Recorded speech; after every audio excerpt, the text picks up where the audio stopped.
my guest today is Isaac Fox in person, Bessemer Gene on MTGO, Nitro Rick on Discord. Uh, as I was saying in a previous take of this, we originally met in person, bit of a lifetime ago playing CDH, when the format was much different, the ban list was much different, a lot of cards had not yet been printed. The player base was much different. My mental state was much different. Would you say for the better or the worse? I would say for the worse. Now it's better. That's good. Every day I don't play CDH is a good day.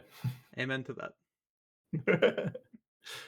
I think most of my time in that format was playing Rurik Thar because I had some spiteful sense that I really wanted to kill Adnaw's decks, and that they totally wouldn't just remove my guy and take 6. Yeah, they deserved it though. Sometimes you get the grafted exoskeleton on it. Either way. But then they just take 6 infect, don't they? And they just care even less. No. Someone else in the pod's playing Skith or X-Aggro. This is gonna be fun. Fair enough. I guess that's a natural place to start. What led you to CDH? Why were you playing CDH? I'm honestly not entirely sure I remember. I think I started I took a long hiatus from Magic. So for a little bit of a backstory, I've been playing Magic since 2003. Hmm. Very on and off, very kitchen table, very casual. I learned at summer camp when I was 6 and just kind of haven't stopped since in a very broad sense. But there's always been ebbs and flows and stuff like that. And the last time that it kind of ebbed was when it was in college. I had my whole collection with me on the metro, and then I had left my bag in the car, gotten off the car, turned around, the doors close, and then I never saw it again. Yeah, that'll do it.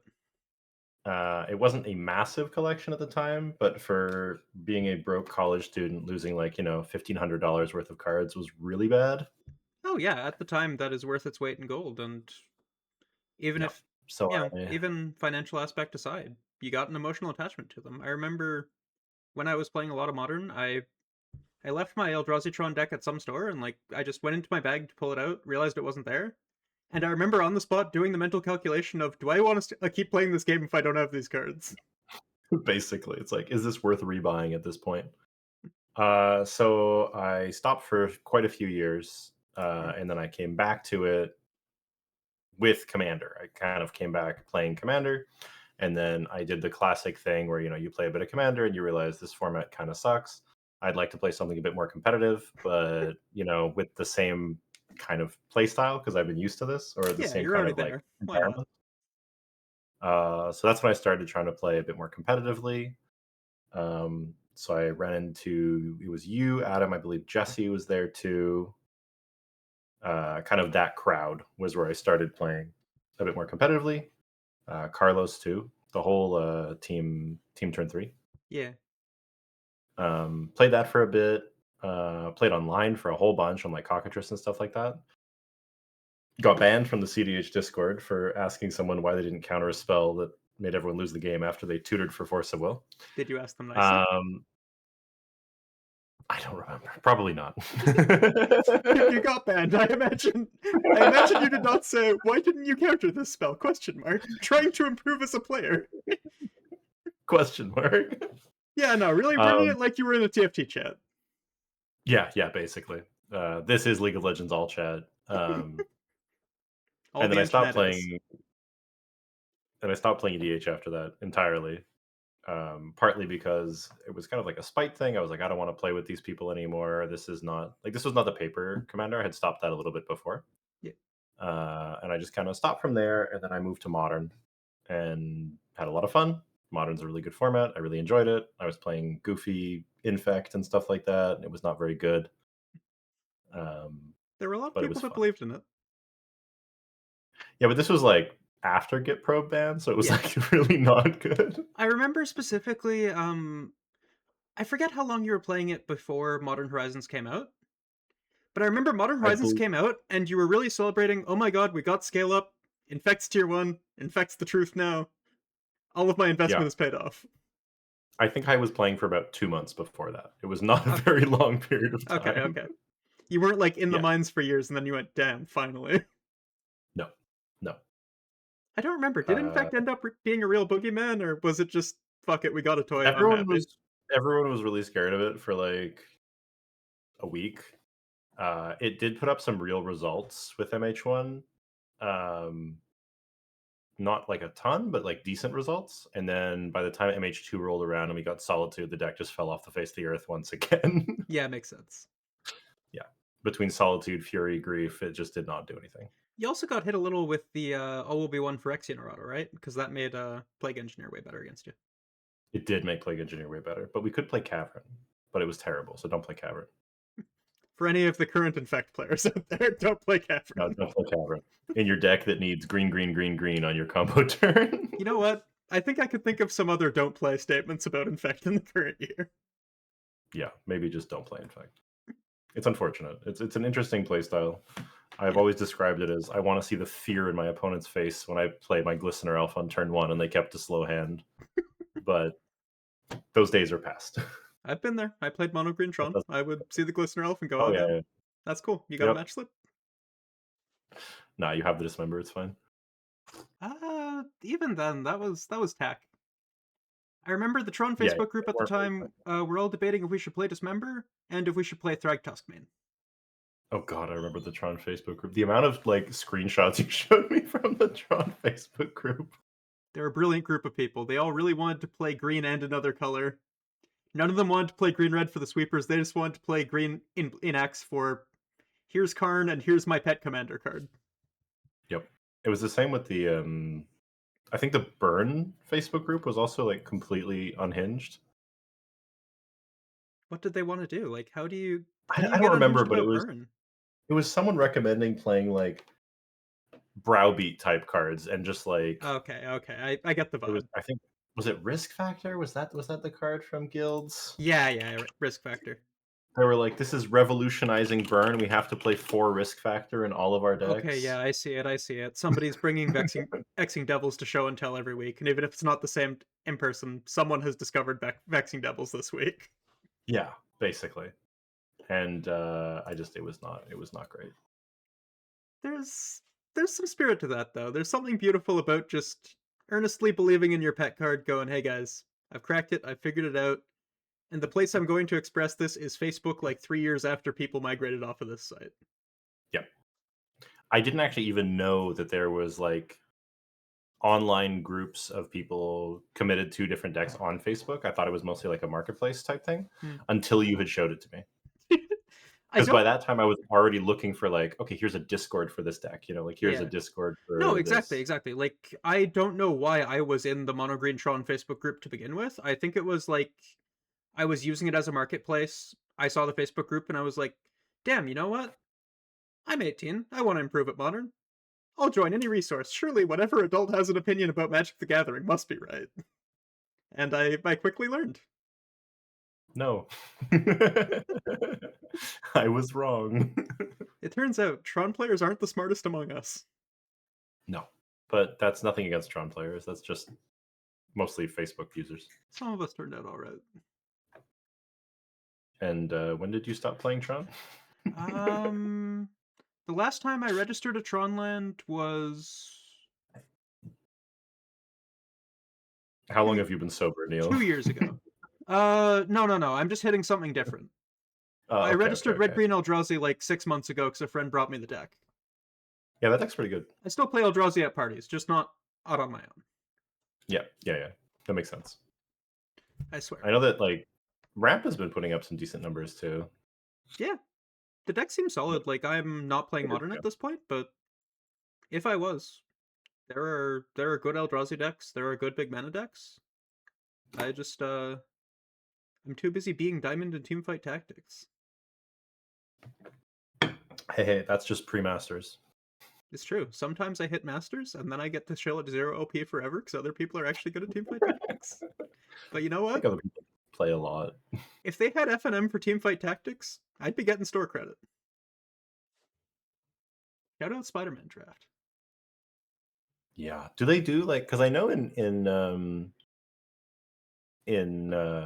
League they used to have those They're like clutch Clash. stuff.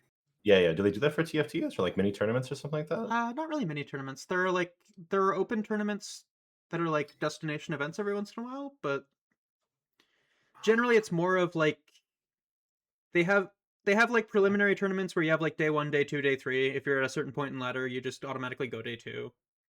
Okay, And gotcha. like you just play some lobbies. Like there is an equivalent circuit. It's just a bit more established rather than in the client. Just because you can queue for it on your own. They don't really need the same like, oh yeah, get your friends together, make a team, whatever. It's just like, yeah, cool. My buddy's hosting a tournament for $40 in RP. You want to join? Okay. Yeah, that makes sense, especially since you can do like custom lobbies much easier. Yeah, exactly, exactly. It's very easy to do. Yeah, yeah. That makes a lot of sense. Speaking of like TFT and other stuff and like random other like auto battlers and shit like that, I ran into Amaz at the Toronto Spotlight, Oh, really?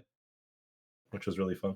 Yeah. I mean, I said hello and he walked away, but like he was there. He said, I can tell you're a Titan player. That's true. I didn't realize he still plays Magic, but like he was at one point he was like trophy leading for some of the limited formats. Oh, wow. Yep. Definitely someone that I think of as more of a Hearthstone player, but Yeah. I was never super tapped in with the actual Magic competitive scene.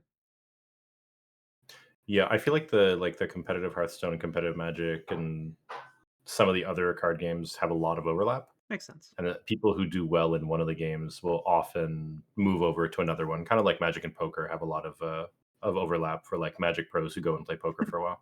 Well, yeah, the joke with poker being if you're a good enough Magic player, you should be playing poker instead. Yeah, that's not a joke. That's just very real. There's truth behind all good jokes. Yep. I think like hold on. Pretty sure Nassif is on the all-time money list for France. And he only played for like 2 seasons or something. Huh. Yeah, Gabriel Nassif, 91st all-time money winner for France at $1.2 million. Damn. You love to hear it. Yeah. Yeah, yeah, I see the same overlap of like a bunch of Flesh and Blood players are going over to Riftbound now. I would just playing Yeah. both. Same of I saw a lot of names I recognize as Flesh and Blood players in your matches that you showed me from Pro Tour and Spotlight. Yep. And I know that even just in my circle of like Magic players, a bunch of people are moving to Riftbound, or not necessarily like moving, but like trying to play a lot more Riftbound. Yeah, picking it up. Makes sense. I remember the Yep. same thing with it seems less so with Lorcana now, but the first few sets, their promos for store champs were worth a lot of money.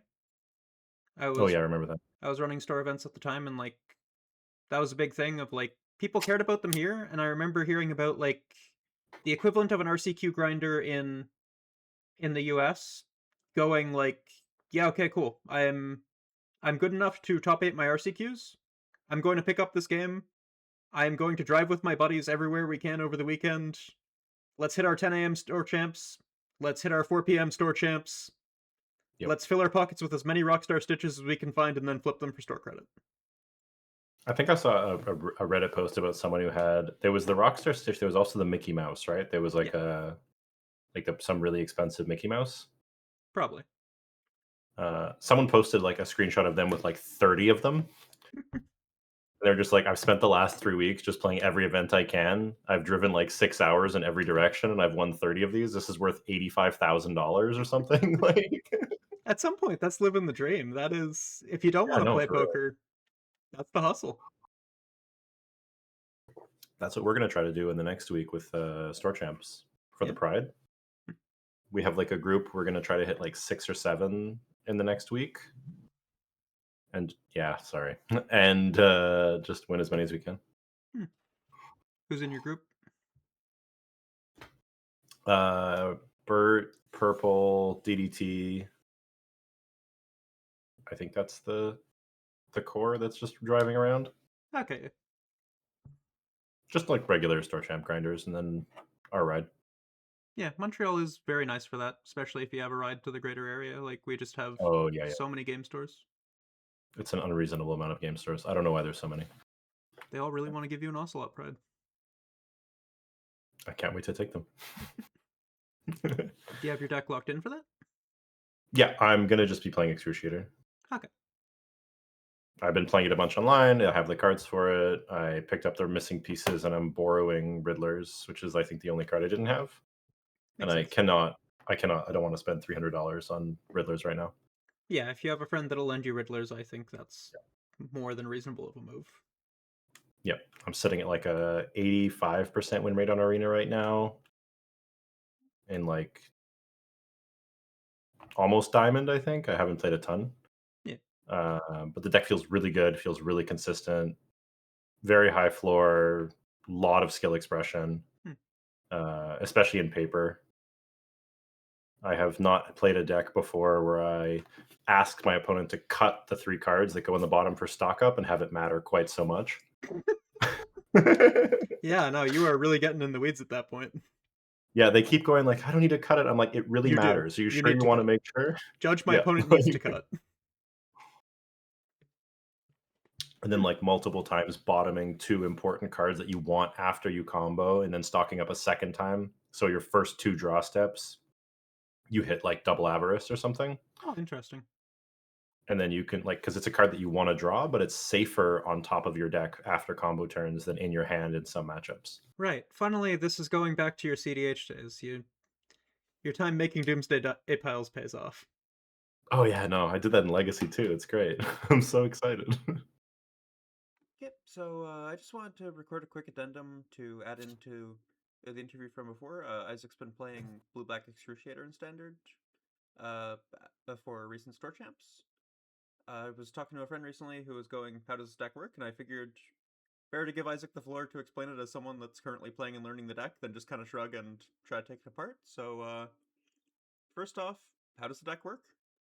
Yeah, for sure. So, Demir Excruciator, or as some people call it, Blue Black Demons, which only has 1 demon, so it's not the best name, is a combo control deck.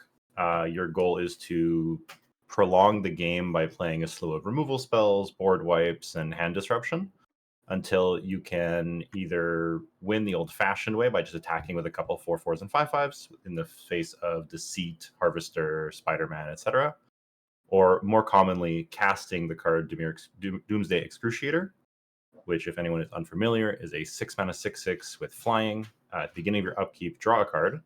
And when it enters, if it was cast, each player exiles all but the bottom 6 cards of their library face down. So you turn the game into a mill race, and your deck is set up to win the mill race with Restless Reef, which attacks and mills for 4, and Insatiable Avarice, which makes a player draw 3. So your goal is to stall the game out until you can land either Excruciator or Spider-Man and Excruciator on turn 4, and then attack with a Reef once, and your opponent mills out. Makes sense. Is it attacking a specific part of the metagame, or is it kind of just deck that's very good, hard to fuck with? I think it's kind of attack. It was attacking a specific part of the metagame in the fact that it has a very positive Cub matchup. Mm. The fact that you get to play like 4 Requiting Hex main deck, multiple Bitter Triumphs, Deadly Cover Up, Harvesters, just a lot of stuff that attacks creature decks really efficiently. Those decks are a little bit less popular right now because of how they did at the PT. Mm.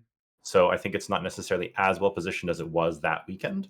But I also think it's a very difficult deck to attack. It hits from a lot of different angles, and you don't have to combo to win games. You can just Mm. kind of go over the top with Deceit Spider-Man, which is kind of like the big interaction point that makes this deck so much better than it was pre Lorwyn. Makes sense. Why'd you choose the deck? Um, Budget was a part of it because I had already owned the Deceit, the Spider-Man, the Harvester, and a bunch of the other expensive cards, including the mana base. So it was really easy to kind of put it together. Mm. And in brewing for the PT, we identified that Spider-Man Deceit was a very powerful synergy, and we wanted to try to build a deck around it. Yeah. And Reanimator was what we came up with. And I just think this is a better Spider-Man Deceit deck. For that specific interaction, this does it better. Makes a lot And I of think that's a sense. good place to be. Hmm. Anything you're still figuring out about the deck? We were working on the sideboard a bunch. I think I'm locking in the list that I have now for the RC. After doing 4 store champs with it, with varying the lists a bit between them, and doing pretty well in all 4, apart from one of them. I'm pretty happy with where I've ended up on the list. Cool. Yeah. My Uh, big breakthrough moment was you don't actually have to play Quantum Riddler in the sideboard. It's hmm, not actually as good as it is in other decks. interesting. Yeah. Anything else you want to add, or are you good to close here? No, I think this is good. It's a pretty simple deck to do like an overview of, but it's a little bit of a complicated deck to actually play. Mm. So anyone wanting to pick it up, I recommend jamming a lot of games, doing a lot of practice. Some interactions may not seem important at first glance, but they are very important. A good example is stock up puts 3 cards in the bottom of your deck in any order, not in a random order. So if you stock up twice, you know your entire bottom 6 cards and the order of them. So when you cast your Excruciator, you know your entire library and the order, which is very powerful. Mm. And if you're planning it right and you're stacking the cards correctly, you can win even without a win condition in play. That was actually exactly the interaction that made me go, "Oh, I should ask you some questions about it." Because I was talking to a friend, Yeah. and he was like, "Oh, I never thought about it," and I went, "Yeah, I wouldn't have either unless Isaac mentioned it." Yep. There's another one that we're playing in the sideboard, which is another Spider-Man card, which is Black Cat, Cunning Thief. Mm. You're familiar with the card and with it. It's Yeah, like a double Gonti. I saw in the sideboards, trying to figure out how the deck worked. Yeah. The important part about Black Cat is it's like a reverse stock up. So you actually know your opponent's bottom 7 cards Yeah, before you Excruciator. So you can, they might be trying to dig for something in their bottom 6 to find a way to mill you out. You say, you don't have it. I put 5 lands there and a random card because yeah, you looked at exactly. their cards. I think that's generally a strength of the deck. Of like, it seems like you get in a lot of positions where you're making a very informed decision because you go, I'm playing 8 Thoughtseizes. I'm Yep. constantly looking at what's in your hand. I know you don't have it. I can jam. Exactly. You play 8 pre-board in a lot of lists, and you play up to like 13 or 14 post-board, which is just so many for so many decks to deal with. Yeah. Like current build is playing 4 Deceit main, 1 Cruel Cause Heist, 3 Intimidation Tactics for 8 copies main, and then 3 Duress and 2 Gearhulk sideboard. Mm. And with 13 cards that look at your opponent's hand, there is a very high chance you're going to know when to jam your combo because you just know their whole hand, the whole game. Yeah.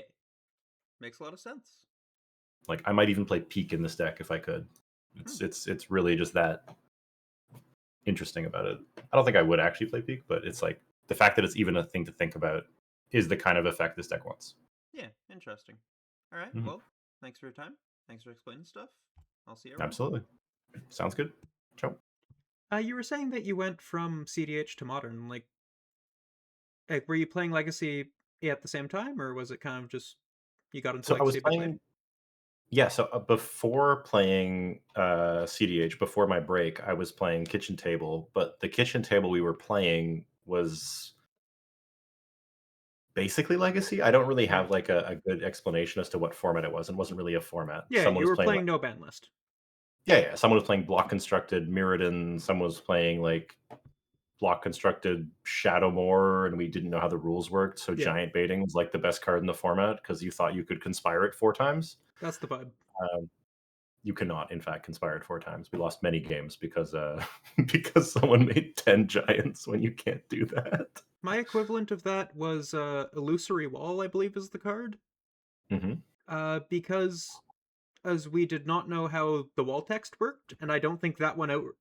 I don't think my neighbor's printing outright said that it couldn't attack. Oh, I So we were just see. like, oh damn, what an incredible flying body. Well, that's intended. Oh well, Isn't it like a 4-1 or something? Like, what's the. something like Or is it that. a 4-4? I think it might be like a 4/4 first strike. Let's see. Illusionary Wall. It's a 7-4 with flying first strike. Yeah, that's broken. How do you beat that? You must have had the Ice Age printing. Yeah, that's crazy. Oh, yeah, it's the only printing. Yeah, Masters is only online. There you go. Broken card. That's crazy. How can I win? That's actually crazy. So yeah, you were saying that you were playing Legacy, like Legacy Light, no ban list. Yeah. It's We were with your playing buddies Legacy before a break. Light. Yeah, and I decided that I really wanted to beat my friend who was playing Giant Baiting deck. So this is around the time when the premium deck series Graveborn came out. I don't know if you remember that one. Vaguely. You can name off some of They the did the hits. they did the Slivers deck, and they also did this one. This was basically a budget legacy reanimator list, all in foil, Yeah. with like one Entomb, one reanimate, like two exhume, and like a bunch of random beaters. So they were $20 for the whole thing, and Entomb was retailing at 25 at the time. So I just decided to buy 4 decks, and I just combined them into one and had essentially Legacy Reanimator mono black Kind of that I wild to brought hear to that the you could kitchen get them table. MSRP. Yeah, they were. This was a different time, Yeah. and like I remember looking at them and looking at the cards inside and being like, I can buy 4 of these, sell the Entombs, and keep every other card and be negative, like net positive. Yeah. Um, so I did that. We played for like I don't know 3 or 4 weeks after that, and then I lost all my cards Hmm. right after I had bought these, which was Damn. great. Karma for being a reanimator player. They deserved it. And then I'm just trying to look at the year that it came out. It was 2014. I can't tell if it's 2014 or 2011. It might be 2011. Doesn't matter too much. No, it doesn't matter too much. But I had had that experience and I enjoyed that experience. Hmm. So I went back after coming back into Magic for Modern and being like, I want to play some Legacy too. And so I started picking up pieces for Legacy, and I built Dredge first because it's the cheap deck you can build, or Hmm. was the cheap deck you can build at the time. And then I slowly upgraded it to have the LEDs and like all the other stuff. And then I built Tin Fins right after Deathrite Shaman got banned. Hmm. So it was the golden era of graveyard decks. Yeah, I suppose you. And I Go ahead. No, I was just gonna say I played Legacy ever since as well. Like I really enjoy Legacy. It's a very fun format, very deep, lots of things to do, very interesting play patterns. Hmm. Yeah, You were saying? you seem like you enjoy the format. Really, it even if it's not out constantly on the competitive circuit, it seems like a mainstay in your time enjoying the game. Yep, absolutely. And it helps being in a city that has like a weekly Legacy event that runs, 20 to 30 people every week. Yeah, no, that is a real benefit of being in Montreal. Like almost anything you're looking to play, there's somewhere you can play it. Oh yeah. No, it's crazy the things that people do. Did you see the Team Trios XP is running? No. Oh, they're doing so it's a half K Team Trios, and they're doing it's pre-modern, value vintage, and I'm trying to remember what the third format is. Oh, Clearly it's some kind of Canlander. boomer thing. It's Yeah, they're Canlander? doing Canlander. It's Canlander, value vintage, pre-modern as their Team Trios event. Wild. You got out a bingo intermission there or what? I don't know, but like I can't think of any other city that runs events like that. At least in Canada. I'm sure the US has some. Yeah, but still, that's sick. That is like I think it is cool that Magic is at a scale where you can and still have whatever the hell you want, really. Like it is a real equivalent with fighting games of just like you play what you like, you got your decks, you'll play with someone. It won't Yep. always be There's gonna be on a someone. competitive circuit, it won't always be on the biggest stream, but like you find one other person that wants to play your format, and plenty of people play Dan. Oh yeah. Speaking Purple of, at the spotlight. Go ahead. you were cooking some weird Dan enlist for a while, right? Yeah, I still have it. It's fully put together. I've play tested a bunch. It's really fun. It's mono black Dan. Uh, it's called Ghoul, and the core interaction with it, as opposed to Dan, which is like brainstorm and memory lapse, is misinformation, which is a 1 mana instant that lets you take 3 cards from a graveyard and put them on top of a deck in any order. Hmm. So it has that same kind of like stacking the deck versus you versus your opponent, but instead of having cards that draw cards, you have stuff that mill cards. Hmm. So like you can make misinformation piles, and then your opponent can mill through them or mill halfway through them. And then because you're picking 3 cards, they get to see what 3 cards you're picking, but not the order you put them on top. So there's like this Mm. little bluffing game where you can give yourself a bad card if you know they have a draw spell. So they try to draw into the pile, then you draw into the pile. I don't know. It's a lot of fun. Yeah. Not necessarily. I'm not the biggest Dan player, not the biggest any Dan variant player, but it always sounds sick to hear about. Yeah, I can bring it around next time if you want to try. It's like it's a neat thing to pick up and like try for a short period of time. I don't know if it's quite nearly as balanced as Dan for playing for like a longer period of time, but it is definitely fun, and you get to play really weird cards that work really well in the format. Yeah, I think that's something you generally appreciate. Like I remember being at a lot of modern events, and it's with you and Adam and we were all playing a lot of modern, and like you two would constantly just be cooking up some deck off of like, hey, look at this card. Oh, what if we played this with this? What if we played this with this? Like I think Mm. you really like that kind of just you like brewing. Yeah, I think the brewing element of Magic is really nice because you have so many cards and so much variety of interactions. There's just always something that flies under the radar. Mm, It might not be good, it might not be consistent, but there's always some cool combo you can dig up or some weird synergy that's fun to do. And one of the things I do like about standard being so many more formats than it used to is that you get more of that. There's more yeah. of these unintended interactions with cards that the developers never really designed to go together because now we have 3 years of standard and like 20 sets or something. Oh yeah. I think foundations and especially its like deck building kit also helps a lot with that. Oh my god. Foundations is a mistake. Oh really? Well, not a mistake. It's more just like, I don't know, the fact that you can play a mini game of like, was this card in Foundations?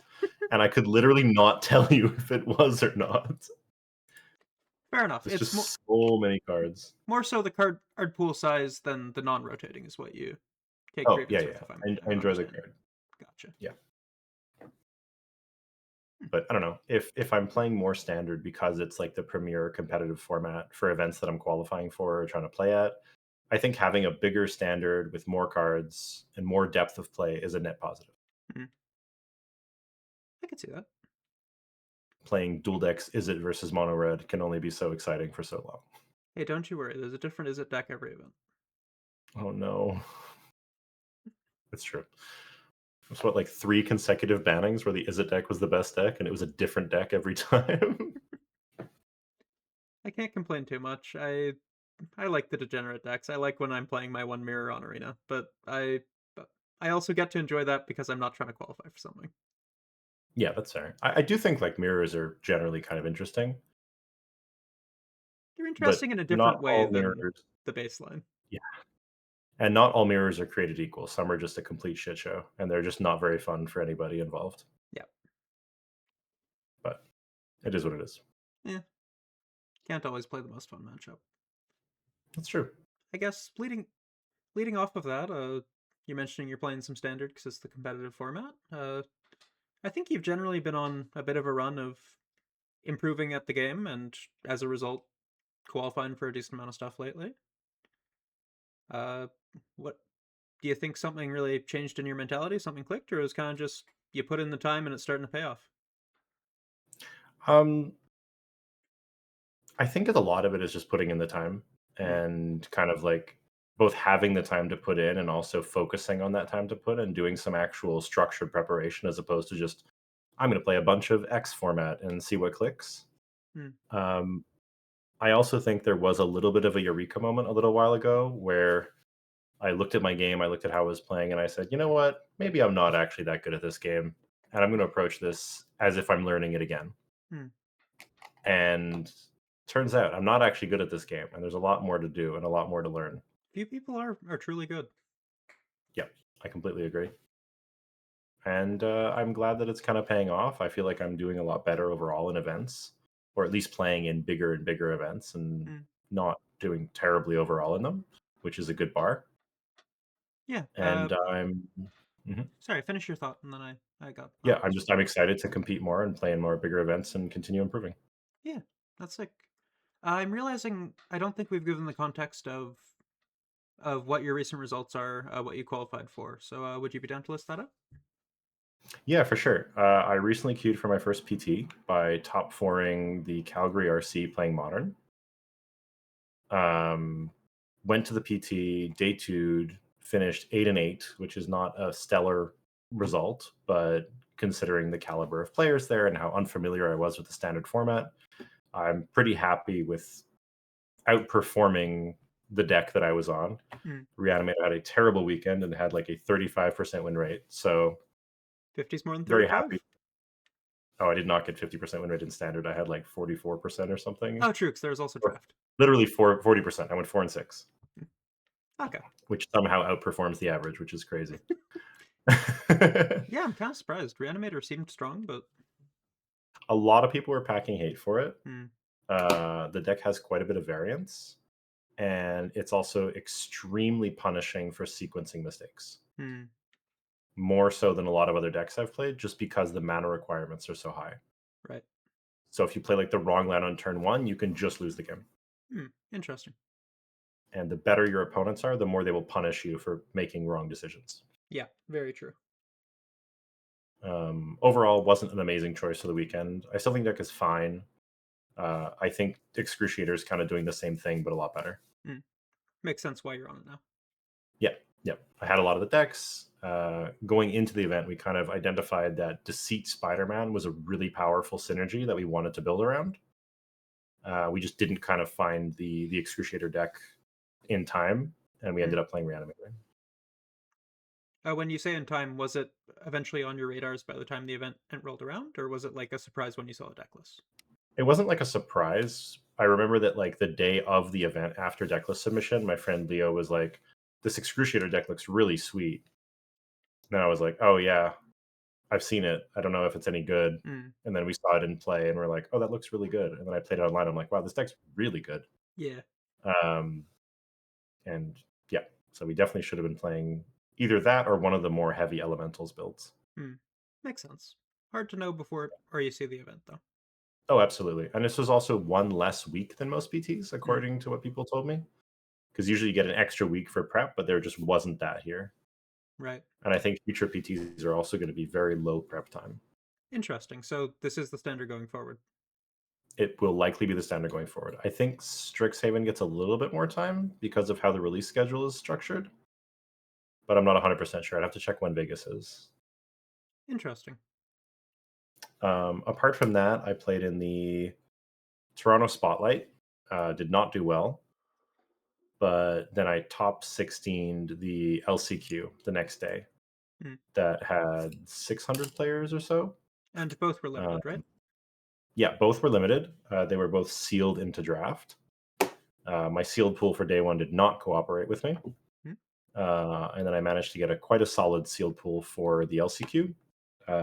Brought that to a 6-1-1 finish for a top 32, and then went 1-1 in draft, losing a little bit of a sad game three off of like a mulligan and then drawing a little bit too many lands. Mm. But that's limited sometimes. Yeah. Yeah. I don't know. I feel like I've been upping my game. I've been playing better. I've been qualifying for more events. Uh, Used to be kind of, like maybe I'll queue for the RC this season and try. Now I'm just very surprised if I don't queue for the RC right away. Mm.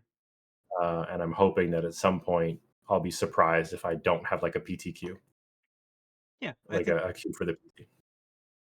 Go ahead. You were just expressing that you feel like before you would feel like, oh, if I qualify for an RC, that's cool. Now you feel like it is somewhat your expectation, and that you hope as you continue improving, that expectation will also hit higher and higher levels. Yeah. Ideally, I would like to be in a spot where I'm kind of just queued for a bunch of PTs. Mm. If you're able to string a couple of them together, it gets very easy to continue stringing them together. Makes sense. The first one is very hard to hit. The second one from the first one is also pretty hard. But once you've done two back to back, it gets substantially easier. Okay. The way that they have like the AMPs set up and the like the queue for the next one, Mm. it works out to once you queue for one, you have to go 10-6 at the event to queue for the next one. And then if you queue for the next one, you have to go 9-7. Oh. And then if you go 10 and 6 into 9 and 7, that gets you enough points to queue for the next one, even if you don't queue for it somewhere else. Oh, interesting. And then it keeps getting worse and worse. Like you can have a much worse match record as long as you continue chaining them together. Oh, I didn't realize. So like I was talking with someone at the Spotlight who has played like 12 PTs back to back or something. And they were saying that like to queue for the next one, they have to do like 5 and 10 or something, or like Okay, 5 and yeah, yeah. 11. Hmm. And so as long as they day two the PT, they basically just queue for the next one. Okay, yeah. So like if you get to the level where you feel like you're within punching distance of most opponents there, you will start being able to chain them together. Absolutely. Sounds like Yeah. that's probably your next goal. Yeah. Current next goal is to requeue. Yeah. That's like the immediate goal. Because I really enjoyed that experience. It was a ton of fun playing with just a very, very high level of competition. It was great. I just like I cannot stress enough how much fun it was. Hmm. And I would very much like to do it again. Yeah. And I would like to do better. It sounds like you're on the track to doing that. Yeah, I'm definitely trying. When you're saying that you feel like you had to unlearn a lot of stuff, you had to really, I guess, not to put words in your mouth, but from what I'm hearing, look at your game a bit more objectively. Uh, Yeah, yeah, go ahead. no, I mean, I was just gonna ask if there were any tangible elements you took away from that, but I think you were about to go into that anyways. Yeah, one of the things was kind of just not like taking things a little bit less as, oh wow, that was really unlucky, or like wow, variance was not on my side here. It's more of like a mental game. Mhm. If you've ever read The Mental Game of Poker, it's kind of like a comparison here where it's a book that talks about almost nothing about playing the game, more about how to play the game or how to Hmm. approach playing the game. And like, because any game with variance, either poker, magic, any video game even as well, you'll have swings. You'll go up, you'll go down. Sometimes you'll feel like the best player in the world. Sometimes you'll feel like, why are you even playing this game? Yeah. And kind of like managing those is really nice, like a way to approach those and be able to manage those. Yeah. And one of the things that I really feel like I took away from that was, instead of being, oh wow, listen to how unlucky I was that I lost this game, instead focus on the things that you could actually change. Hmm. So saying like, I made a mistake in this game, I made a mistake in this game, and I was punished for it. Yeah. Sometimes you get a game, I drew 5 lands in a row, I lost, but I can't change that. So I'm not going to Yeah. dwell on that. That's not something I need to talk about, or like focus on, or like uh, talk about too much. You'll notice a lot when you play at a lot of bigger events and you play at smaller events. And I don't mean bigger events like number of people. I mean like bigger events like higher competition. Yeah. Higher stakes. Is the people at the bigger events very rarely tell you their bad beats. Yep. I completely agree. It's very rare they're going to come up to you and be like, "Oh, my last round opponent was so bad, but they just top decked the right card at the right time." They'll be like, "Nope, we had a great game. I made a little mistake and I got punished for it." Yep. But it like smaller events or FNMs, like everyone's like, "Oh, he top decked the land at Yeah. exactly the right time, and I just got flooded." And like Oh yeah. people love to move. Yeah, I'm I sure you are very aware of I've this. played a lot of mono green Tron, and to put it as nicely as possible, the most mediocre players, nah, the most mediocre players I played against in my life had nothing they could have done and absolutely hate my deck. Yep. The real killers would sit down and go, "Yeah, you got Karn. Okay, cool. Yeah. I'm 1-1 now. Time to think about my Yep. next game." Exactly. And just kind of move on. And like, if you don't like having games where a variance is an element of it, you should just be playing chess, or you should be playing a different game, because that's just how it is. You can minimize your variance, you can control your variance, but there's always going to be some element of variance. Yep. I think that even in games where you have much more control, like I hear the same thing in fighting games. Like the players that I think are really good, like that there's still a lot of complaining about like this is bullshit, that's bullshit, especially playing Guilty Gear. That's just a game designed around doing criminal stuff to each other. Like it's a bit like Legacy, where it is kind of just like, okay, yeah, if you're not doing something unfair, you're not doing something. Yeah. But definitely I find the better players are much better at going, yeah, okay, I lost to this character's there's bullshit because I made these mistakes, versus like, nothing I could do, load it in. Yep. Maybe if I played against a bad character in this game with no bad characters, it really would have worked out for me.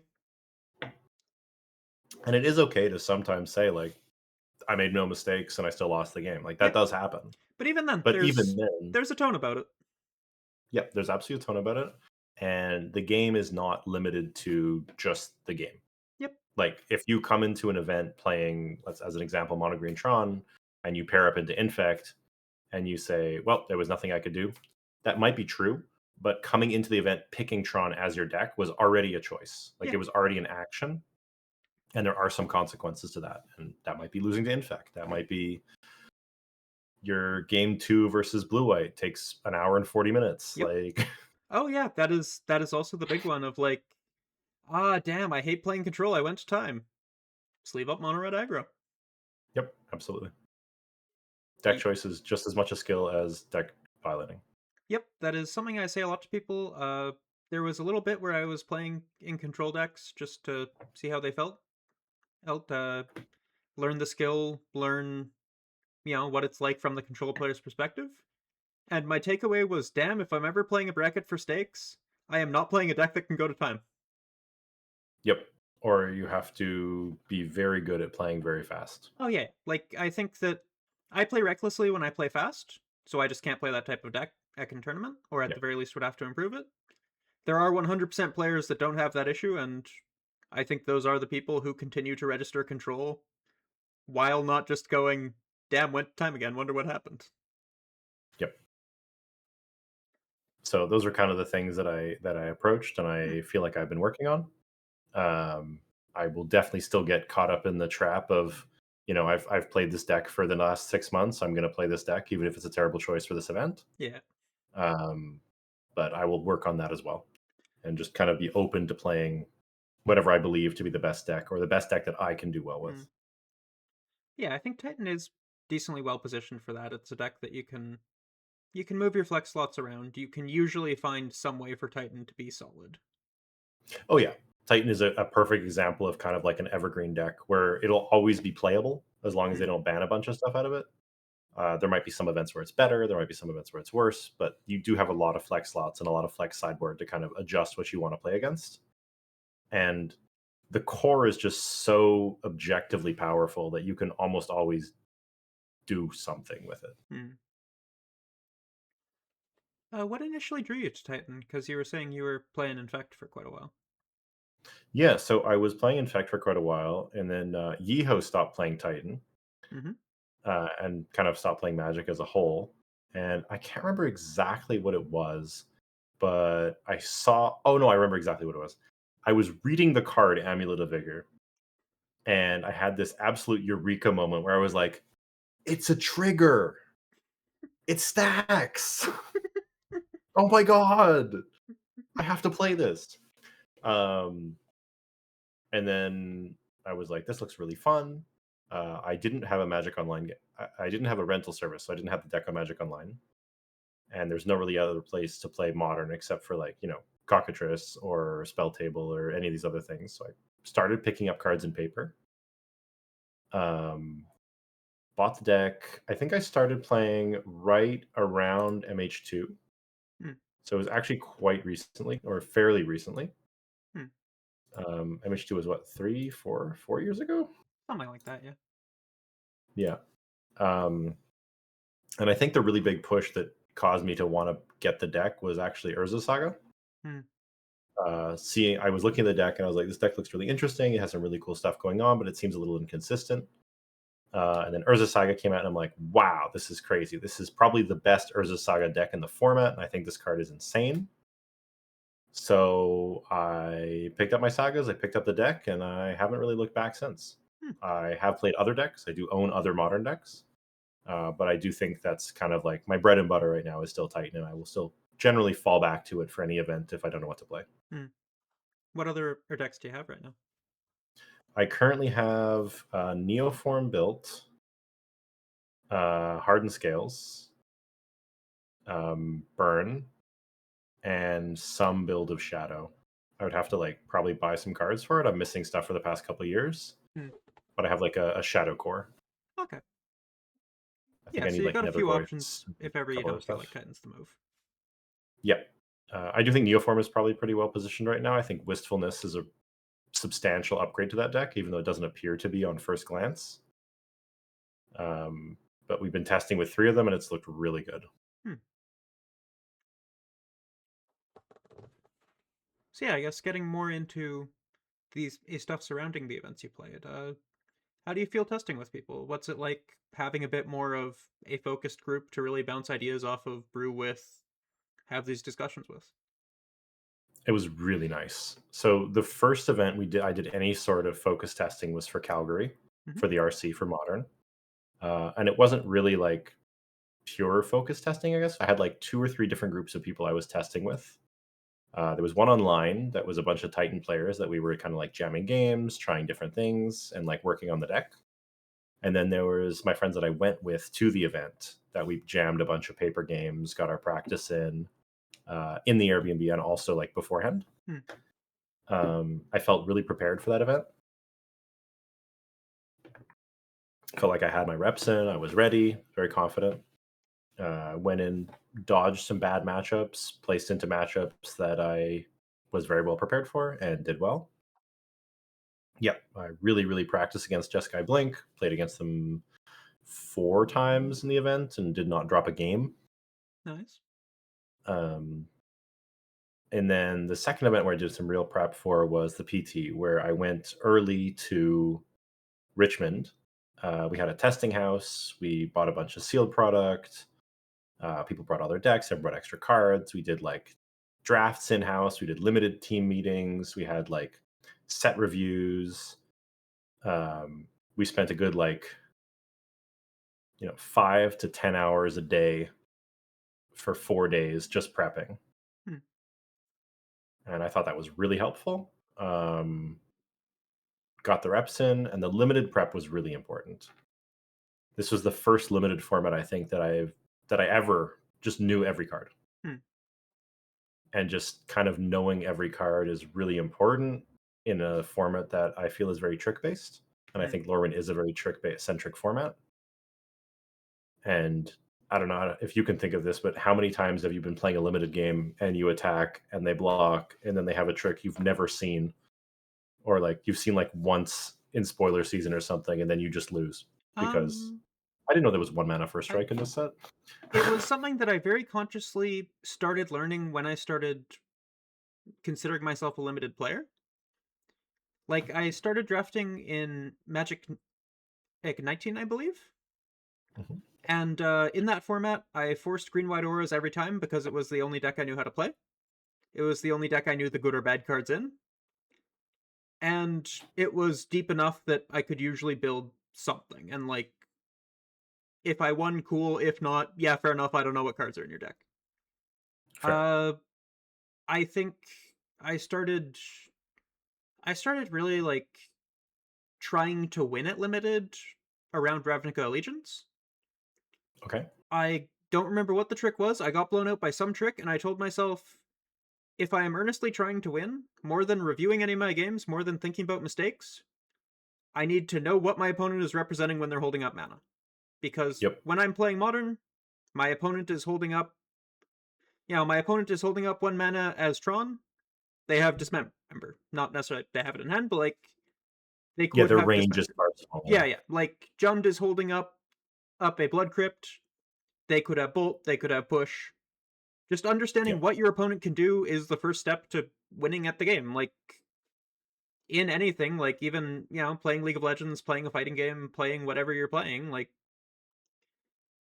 I, the analogy coming to mind is a little silly because I think you have bigger problems if you end up here. But if you don't know that your opponent's knight can move as even an L in chess, then you're going to be real Yeah. surprised when it puts you in check.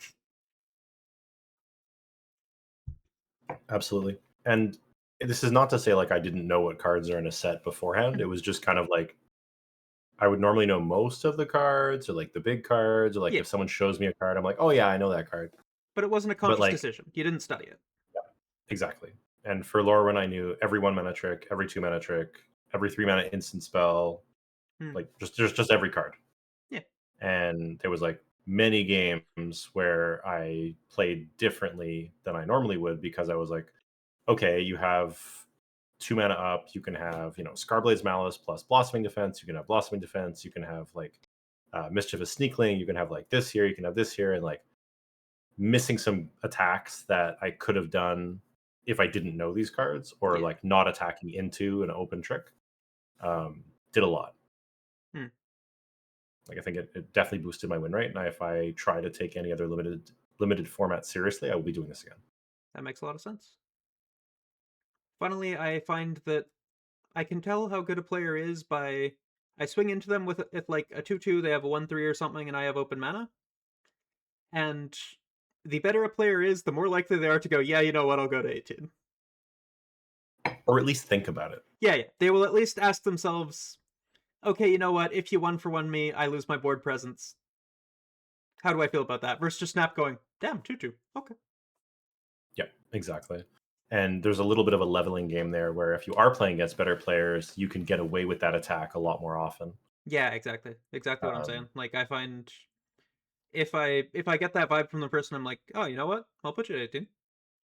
yeah, thinking player, I will make this attack, force you to think, and maybe make a bad decision because of it, or Yeah. make a correct decision that, without full information might be a bad decision. Yeah, in the same way, like there is a real level up there of like you will get away with it some amount of the time swinging your guy into 3 open green mana, but a better player will consider if you flash in a 4/2 reach right now, how am I feeling?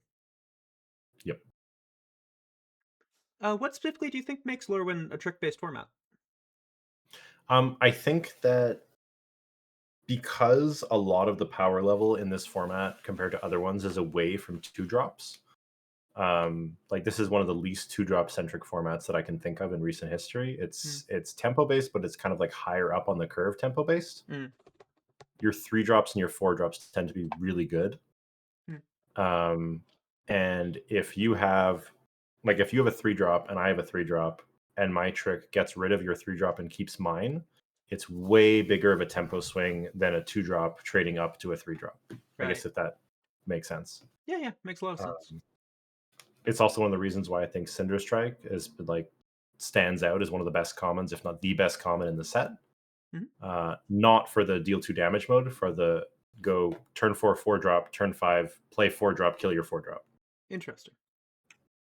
Um, like Cinder Strike is very rarely a turn one, two, or three play. It's very commonly a turn four or five play, and just being able to use all of your mana Hmm. to answer their threat plus play your big guy just completely blows people out. Right. Yeah, it's an element of the format I hadn't really thought of, but that makes a lot of sense.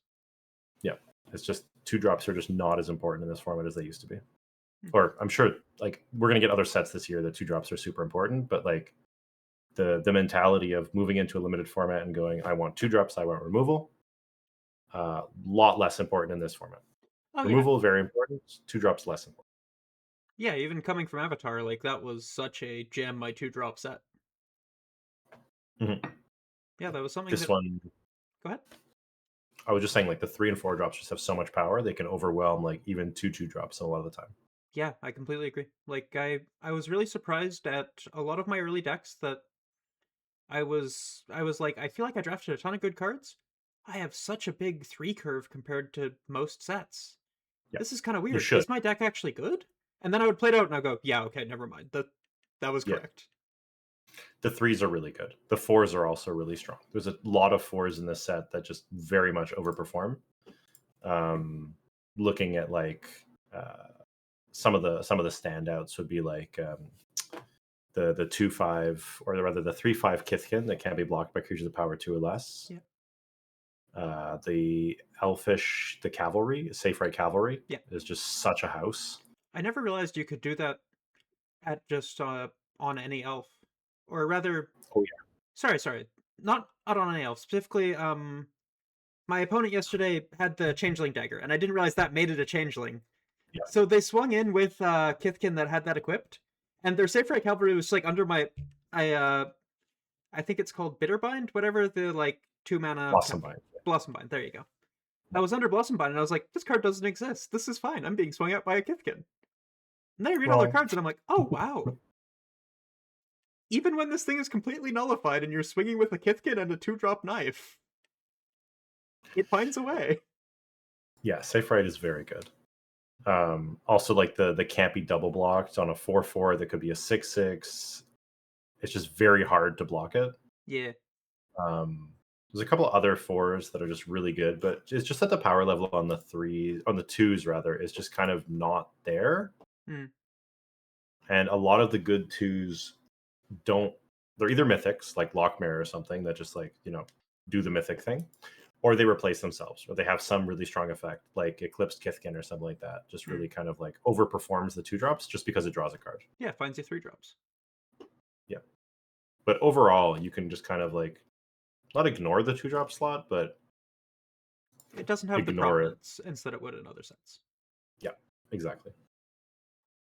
Yeah, that makes sense. I think it's a very simple way of seeing it, but the way I've been approaching it is I'm treating my 3 drops like they're 2 drops and my 2 drops like they're 3 drops in terms of how many I want to see in my deck. Yeah, I think that's a very fair way to approach it.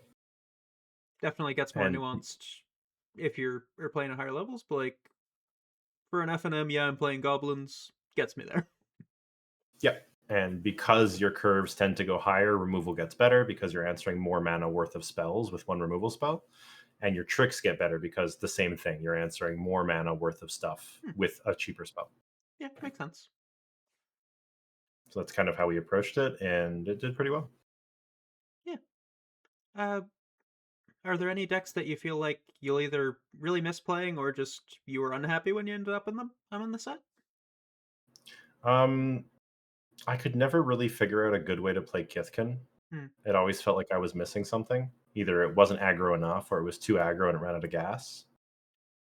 Um, and I really want to make the Mardu Blight deck work to a higher level than I've gotten it to work. Hmm. I was shown the ceiling on that deck, I think, at the PT, and I don't think I'll ever replicate that. What was it? My round 3 was versus Shota Yasooka, and he was playing Mardu Blight, and I got ranched in a way I didn't think was possible with my deck because I had like a very solid elf deck. I had like 2 Eclipsed Elves, I had a Tristan's Command. It was just all the stuff you wanted, Yeah. and I got O2 real fast, Hmm. like real fast. I was talking about the Blight deck that Shota played. Yeah. Yeah. So I show up to round 3 after going 2-0 against 2 very good players, and then feeling very confident. I didn't recognize my opponent, but I read like I drafted with them, and I was like, I remember looking at my pod, not the names, but looking around at the pod. I'm like, I know like one person here. Mhm. And I look at my first matchup, and it's Alex Rohan, and I'm like, oh, I know this guy. This guy's a really good player, like SCG Circuit Grinder and all this stuff. Second matchup is like Marson, who we play tested with in the testing house. And I look at my phone for round 3. I'm like, Shota Yasooka, huh? I did not realize he was in my pod. It's like directly across from me when we were drafting. Yeah. Hall of Famer, if anyone's not aware, just insane player, has had like results going back. I mean, I'll check, but I'm pretty sure he's been playing competitively since like 1990 something. Yeah, very established player. Extremely. Like one of the most established Japanese pros, I think, just full time.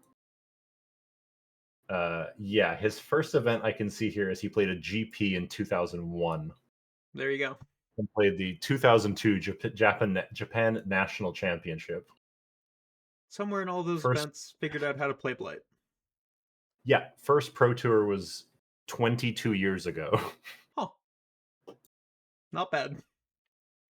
Yes. Uh, he has like, what is that? 1,200 games played at the professional level. Wild. What do you think he was doing with the deck that was particularly like? What did he It figure out? wasn't. I don't even think he like necessarily figured something out. It's just he had a lot of like the synergies you want in that archetype. They were all kind of coming together at the same time, and he managed to put me in a lot of board states where my removal spells were just really, really bad. Hmm. Like there was one board state I remember where he had in play. This must have been like So turn 2, it was like turn 5 or 6 or something. We had like kind of ground back a bunch of resources. I had not a lot of removal spells in my deck, which was definitely a downside facing that kind of deck. Hmm. But he ended up having like a Sonar in play. Sonar, the 4-drop goblin. Yeah, that's the red-blue one, right? Yes, the one that everyone misread the first time and people still misread, and Yeah. it's insane. Yeah, reads Vivid, draw you a million cards. Yes, Well, correct. rather impulse you a million cards, but Yeah, you are it's good. plus value. This card Yeah. wins you the game. So he had a Sonar. He had a Shadow Urchin. Hmm.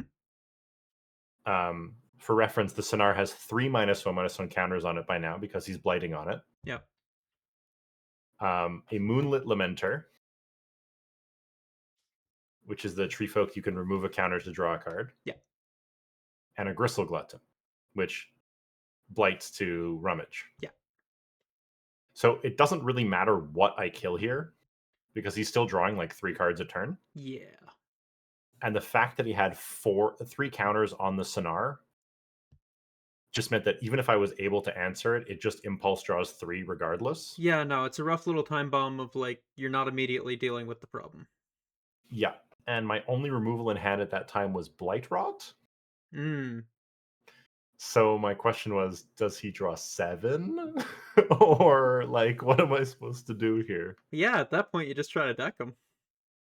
Yeah, no, I thought about it.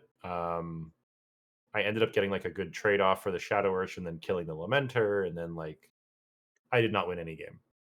Okay, yeah. So does somewhat sound like the key to the archetype is in fact have a Sonar and a Shadow Urchin. I think like it's really like your core synergies. Like, like you look at a couple cards and you go cluster, cluster. Yeah. Like with Gravel Gill plus the Tributary Vaulter, like in Merfolk. I think that like anything that blights every turn and then it's something that removes a counter for value every turn, you will just run away with so many games so fast. I could see that. That's definitely felt like the times I've had the deck and it's good, we're still somewhat just playing goblins and having a blight sub theme. I can Mhm. definitely see being all in on that and really having that outcome to you being very good.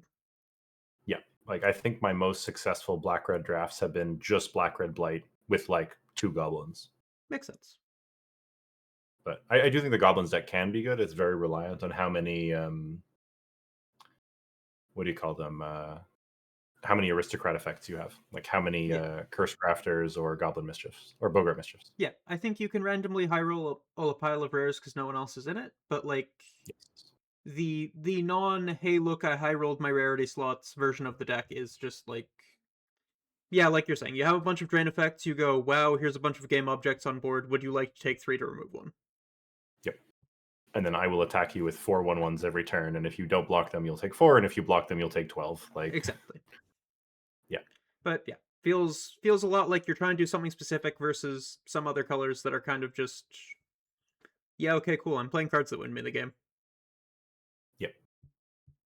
But it was very impressive. Hmm. And I wanted to try to replicate it. I did 2 of the in-house drafts after that. I ended up on red black blight. Unsure if I subconsciously forced it or if that's just what ended up being open. Hmm. But those worked pretty well. Hmm.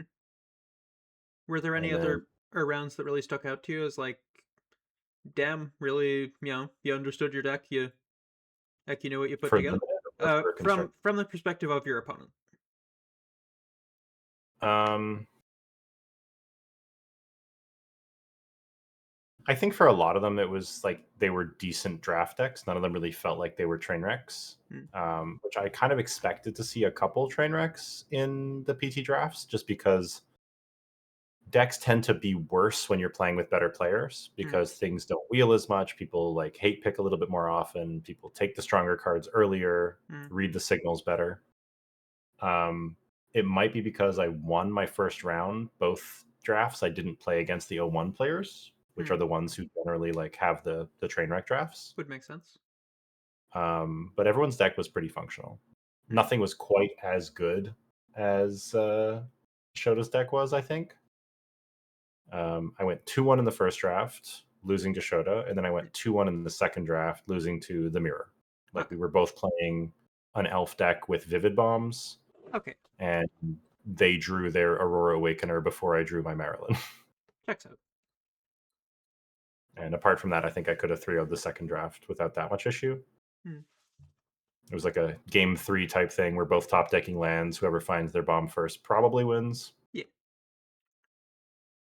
And then they did, and I lost. yeah.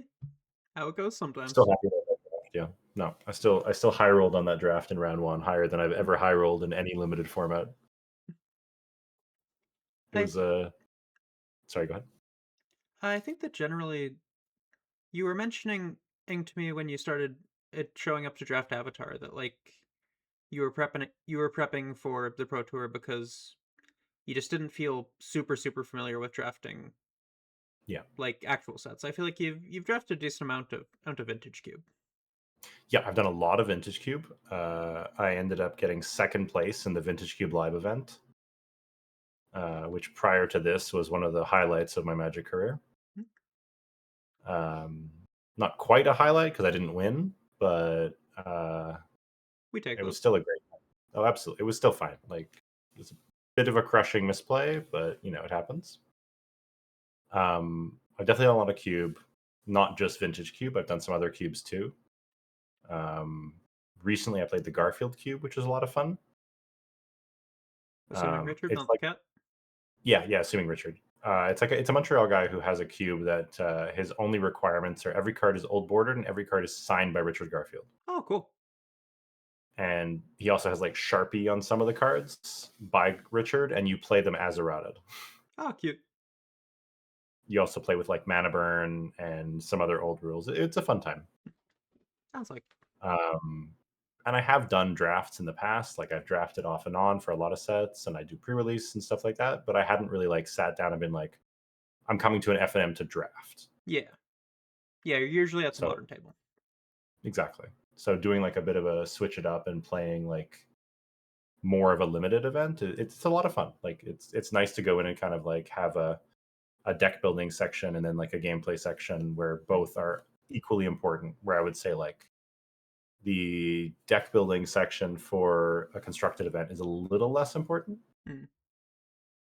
Especially Like at an assuming you're net decking. Like yeah, I was about to say. I think at an FNM level, a lot of people's deck building process is also MTG Goldfish Control C. yep, completely agree. Maybe change like one sideboard card because you don't own it or something. Yeah, like I think that is a very reasonable place to start. Like you Yep. No, for sure. you see what someone who knows what they're doing is doing until you actually understand why the parts are there, and then you can swap them out. Yeah. And I don't know, it's fun. I'll probably do more FNM drafts in the future, just because there's going to be a lot more big limited events coming up. Hmm. Um, with the limited championship coming up in 2027, that's something I would really like to queue for. Hmm. It also seems very hard to queue for. It's unclear what the rest of the events leading up to it was, but the only one that we've had so far was 4 invites for 600 players. Oh wow. Yeah, for sealed then draft. Hmm. And So that yeah, is not a lot of yeah. invites. Assuming the scale is matched on future events, that is real That is a cutthroat. very hard event to queue for. But they said there's going to be a path to do it on Arena. Hmm. So I might look into doing that or doing other like LCQs or LTQs, whatever they want to call them. Yeah. But that looks like it's going to be fun. It's basically going to be a PT, but only limited. Yeah. Yeah. It's a cool addition. Yeah, I agree. I think it's really cool.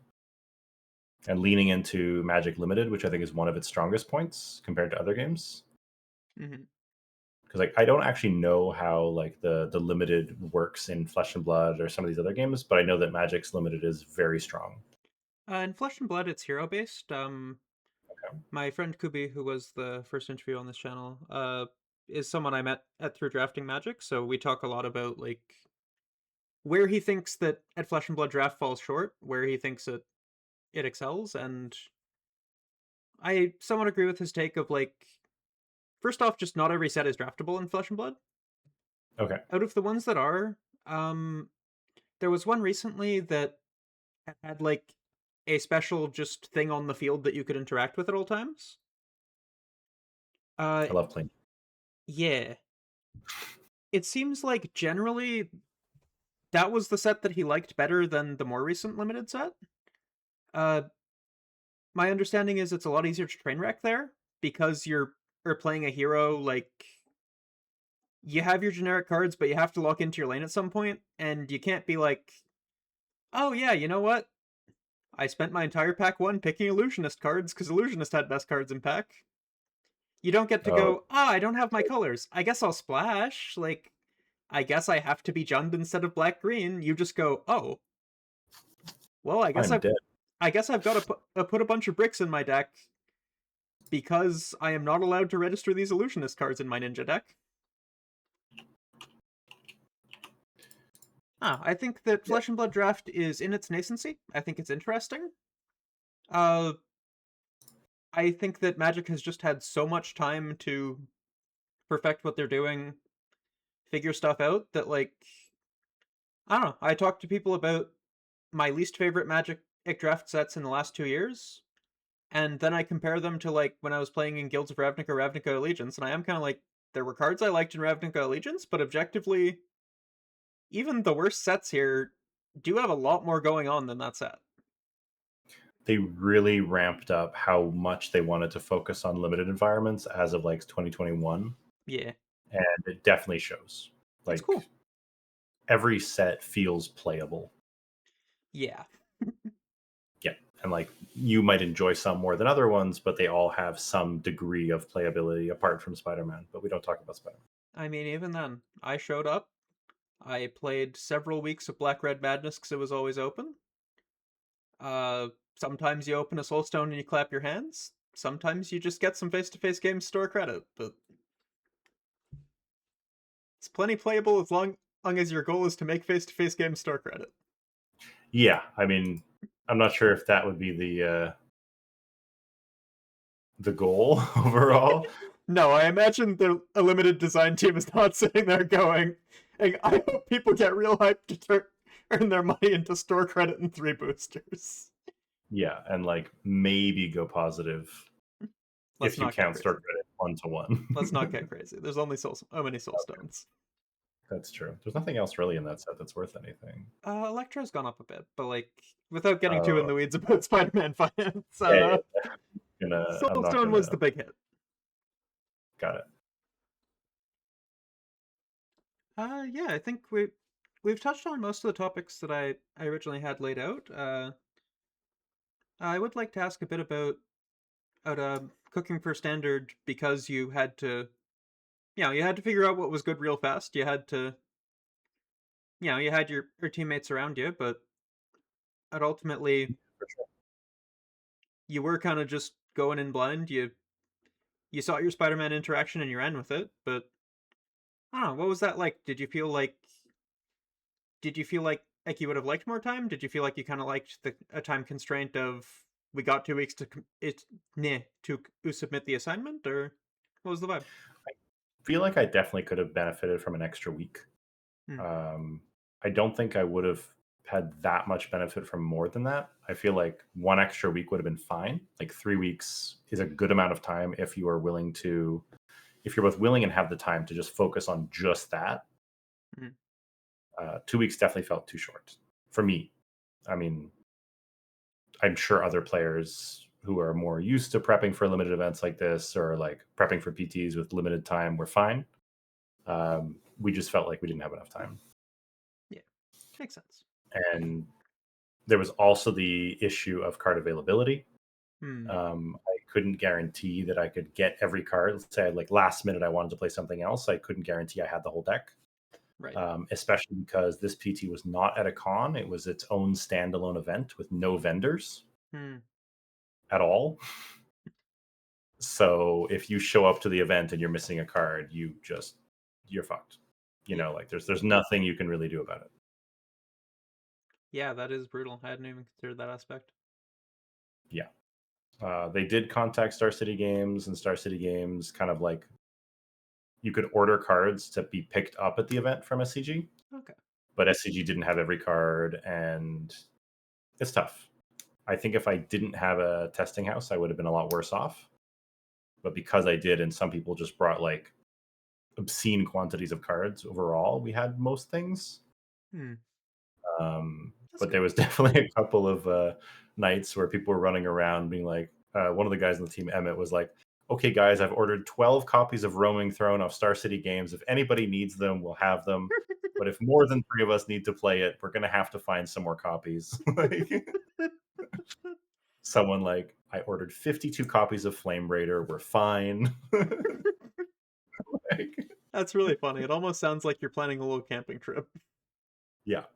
And then I also remember we were talking about the quantity of packs that were opened at the event on the first day, because everybody gets packs for showing up. Like, it's Mm, part of your little swag bag or whatever you want to call it. yeah. And I just distinctly remember someone like, if there is a Lorwyn card we need, we can ask in the Discord. There are 4,000 packs being opened tomorrow. We're gonna be fine. Like, That's pretty funny. yeah. So in the end, we were able to find all the cards we needed. Um, if I had a bit more time, would I have played something else without seeing another event? Maybe. Um, I'm not sure. Yeah, hard to say. Yeah, very hard to say. I think knowing what I know now, I probably would have played Demir. Mm. But this is post event when it won the event. You know, it's not Yeah, really fair to exactly. Much easier compare. call at this point. Yeah, for sure. But it definitely kind of scratches the same itch. It kind of has similar strengths, but not nearly as many weaknesses. Hmm. Like, I've had 3 people bring in Rest in Peace against me, and I'm like, I don't care. Yeah, This card doesn't do anything. yeah. That's probably a very nice feeling compared to playing Reanimator. Yeah. Well, Reanimator gets to play like 8 ways to answer Rest in Peace main, but you still have to answer it, which is definitely a downside. Yeah, you can't just like chuck all your stuff in the bin and then go, deal with this later. Yep. No, you gotta answer it. Yeah, I think that more or less wraps up my list of topics I have. Like I said earlier, is there anything you'd like to talk about before we wrap up? Not much. I'm currently the next stuff on the menu for me going forward are RC Vancouver is coming up next week. Hmm. I have still not decided if I want to go yet. When do you have to Um, lock that in? I'm probably going to try to lock in by tomorrow night if I'm Hmm. going or not. Tickets are already expensive. I don't think they're going to get that much more expensive by tomorrow. Hmm. And I just need to balance out like how likely am I to cash versus how much does this ticket cost? Like, if I have to top 8 to make this trip worth it, is that worth it? Do I have to top 32 to make this trip worth it? Um, Judging by how much tickets are, I would probably have to top 8 or top 12. Hmm. But I would be going to try to snag an invite regardless. Like, that's the primary goal of the trip. Yeah. I got to figure out, like, is that worth it? What does that look like for me? And it's also during Store Champs week, so I'd be missing, I think, 3 Store Champs Hmm. to go. So, does You'll the get to drive potential around with your pals. that's true. Does the potential of going and spending a bunch of money on a plane ticket outweigh staying and potentially making a bunch of money by winning some Store Champs? Hmm. There's also another RC coming up relatively soon in May for Ottawa, which is much closer. Yeah. Will the Vancouver event be softer than Ottawa? Will it be harder than Ottawa? There's going to be another set release before May. So, like, is it worth trying to go play another big event in a standard that I feel comfortable with? Hmm. Or like, if I wait for another set to come out and I don't know really what's going on, am I going to have the same problem of like, what do I play? What do I do? I don't know all these cards. So that's what I'm struggling with right now. Yeah, it makes a lot of sense. That is a very deep decision tree on something that on the surface may just seem like, oh, do I feel like going to Vancouver? Yep. Makes sense though. Sounds like you're really thinking it through.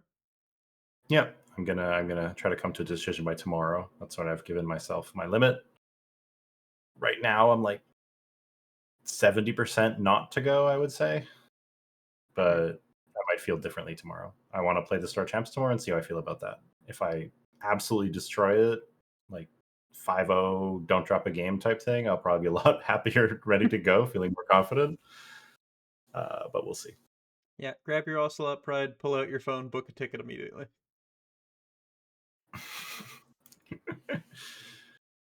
But yeah, that's kind of where I'm at. Hmm. Overall, feeling very positive, enjoying playing. happy to have been played on a big stage and hoping to go back and do it again. That's great. Is there anything or anyone you'd like to shout out? Shout out to my testing team, team looking for team, and also shout out to Team No Split, which is the Montreal group that I've been doing the primary part of my testing for standard and modern with. Hmm. Actually, I do have one more question before we go. Shoot. This is slightly leaking information, but your our draft prep group had a little slideshow of their thoughts on the format, and one of these people posted skateboard trick recycling sign Yes. and about the Skateboard trick. format. For a while, you, me, and another person in Montreal were going skateboard trick recycling sign when we high rolled someone on with a bomb, etc.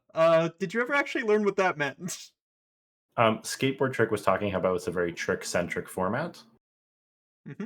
Um, and how important it is to actually take some amount of tricks to widen your range. And the recycling sign was at its core, this is still a limited format. Don't overthink the different archetypes, and you can still play off color pairings to a good result. Hmm. So it's just the recycle. Like this is still a magic set. Like That makes a lot more sense. yeah, yeah. It was Ryan being silly and just having a goof. Oh yeah, I mean that's a vibe. I appreciate it. I just also like I had somewhat interpreted that as just game, just do a skateboard trick, win the game. I mean, yeah. I mean, I think I told you about Bert's really cool trick with the reflexes untap trick. No, you didn't. No, okay. So this will be my last story for the thing. This was Yeah. something he did at the spotlight. Um, Opponent has Adept Water Shaper plus Tam, which is just miserable to try to deal with. Adept Water Shaper is the 3/4 merfolk that your other tapped creatures have indestructible, Yep. and Tam can give something hexproof from all colors by tapping. Yeah. So Yeah, I Tam believe has your cards. It's the one where your cards default have hexproof from their colors, and you can tap to make it all colors. Correct? exactly, yeah, exactly. So the Tam can protect the Water Shaper, and then the Tam can give itself indestructible whenever it wants. Yeah. So very frustrating to deal with. Yes. Bert has a bunch of 4/4s versus a bunch of 2/2s, um, and has to find some way of getting off this board. Right. So sees the line. I don't know if I would have seen this line. It's a really cool line. Swings in with a 4/4. The opponent goes double block with Tam and a 2/2. Tap the Tam to give the Water Shaper hexproof. Mm-hmm. So Bert says, okay, assign 4 damage to Tam, 0 damage to the 2/2. Mm-hmm. Loses his 4/4, and then goes, untap your Tam?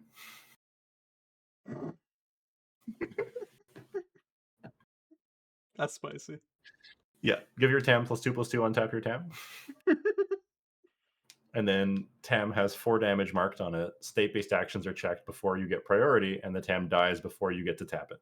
Yeah, I definitely wouldn't have seen that. That's really cool. Yeah. Super heads up. Really cool.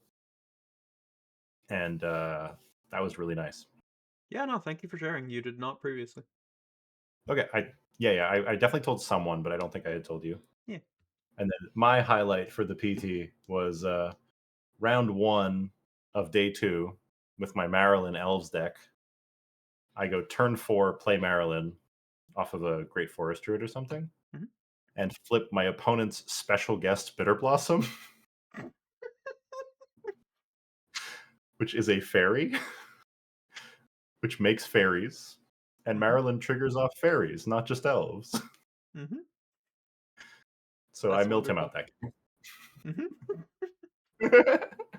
Also had the really cool play of I was splashing for Maryland that game, so I had 1 island.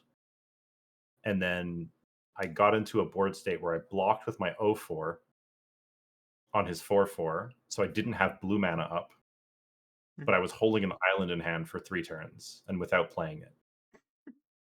And then he bounced the Maryland Mhm. because it didn't look like I was representing the ability to recast it. Yeah. And then I went island, Maryland. Very funny. And it was not a top deck. I was just holding that island so that if he did have a bounce spell, he was incentivized to do it on the Maryland instead of his own Bitter Blossom or his own Bitter Blossom, Yeah, makes a lot of sense. So yeah, which I was with very. that, I will leave you with one last question. In your life, would you consider yourself more of a gangly stompling or a sneaky, or a mischievous sneakling? Oh, I'm absolutely a gangly stompling. Why is that? He's just a funny guy. He just the sneakling's just too sneaky. I'm not sneaky. I'm too tall to be sneaky. Too gangly. I've never really been gangling, but I sure am a stompling. Well, there you go. With that, thank you for joining me. Have a great night. Absolutely, it's been a pleasure.